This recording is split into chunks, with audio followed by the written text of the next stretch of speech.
If you've ever watched someone shut down, go quiet, or get defensive the moment you started giving feedback, that was not a communication problem. That was a structure problem. Most feedback fails not because the message was wrong, but because the delivery triggered the fight or flight response before the message ever landed. Today, I'm giving you 5 tactics to deliver feedback that gets heard, drives change, and keeps the relationship intact.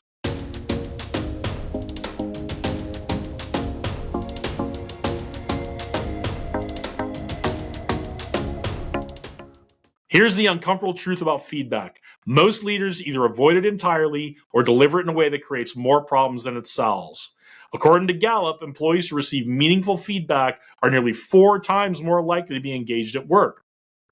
But that same research shows most employees rarely receive feedback that actually helps them improve.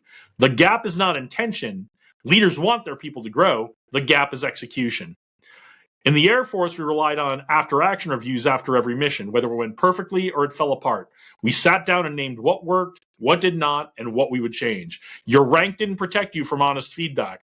The structured format made that possible. It made it possible to say hard things without it becoming personal. Feedback without structure is just criticism. Feedback with structure is coaching. Tactic 1 is ask permission. This sounds small. It's not. When you open with, "Can I share an observation?" you are giving the other person a moment of control.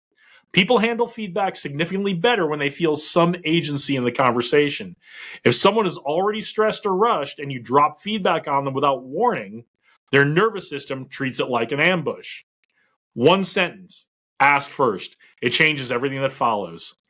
Think about the last feedback you received. Did someone ask or did they just give it to you? Tactic 2 is describe the behavior, not the person. Behavior is observable. Personality can be an argument. Compare these 2 statements. Version 1, you are disrespectful in meetings. Version 2, in the meeting this morning, you interrupted Sam 3 times while she was explaining the plan. Version 1 triggers a wall. Version 2 gives someone something concrete to work with. Describe what you observed. Describe when it happened. Be specific and neutral. Leave character out of it. Tactic 3, share the impact. Impact is what makes feedback relevant. Without it, the other person may agree the behavior happened and still not understand why it matters. Try something like, when those interruptions happened, it cut off the explanation before it was finished. The team left the room unclear on next steps, and we lost about 20 minutes of rework time afterwards. That's not an attack, that's cause and effect. It connects the behavior to a real consequence. When people understand impact, the feedback stops feeling personal and starts feeling important. Tactic 4, invite their view. After you name the behavior and the impact, stop talking. Ask, how did you see it? This step is where most leaders skip, and it's the one that separates feedback from a lecture.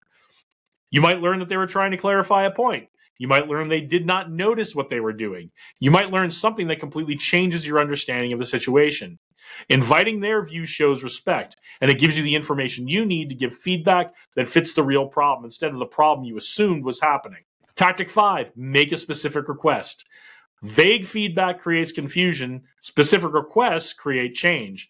There's a massive difference between just be more mindful in meetings, we've all heard that before, and in the next meeting, write your question down, let the person finish, and then ask it. The first one leaves your team member guessing. The second one gives them a behavior and an action that they can actually try. Specific requests are actionable. They're also kind, which I think we could all use a little more of in life. Here's your bonus tactic. Agree on a follow-up. Feedback without follow-up is a speech. Feedback with follow-up is coaching. Before you close the conversation, ask, can we check in next week and see how it went? That question signals you're invested in their growth. And one more thing, keep it to 1 message at a time. If you stack 3 months of issues into one conversation, people stop listening somewhere around issue number 2. Your job in a feedback conversation is not to win. Your job is to help someone improve while keeping the relationship intact. All right, let's recap. First, ask permission before you start. Describe the behavior, not the person. Share the impact so they understand why it matters. Invite their view so you get to hear the full picture. Make a specific actionable request and agree on a follow-up to turn the question into coaching. That's how you get feedback without starting a fight. All right, that's all for this week. Drop a comment below and tell me which of these steps you find the hardest. If this episode gave you a framework that you can use, like it and share it with someone who can use it. Subscribe so you never miss one of our leadership tactics, techniques, and procedures. Go out there, do great things today. Onward and upward.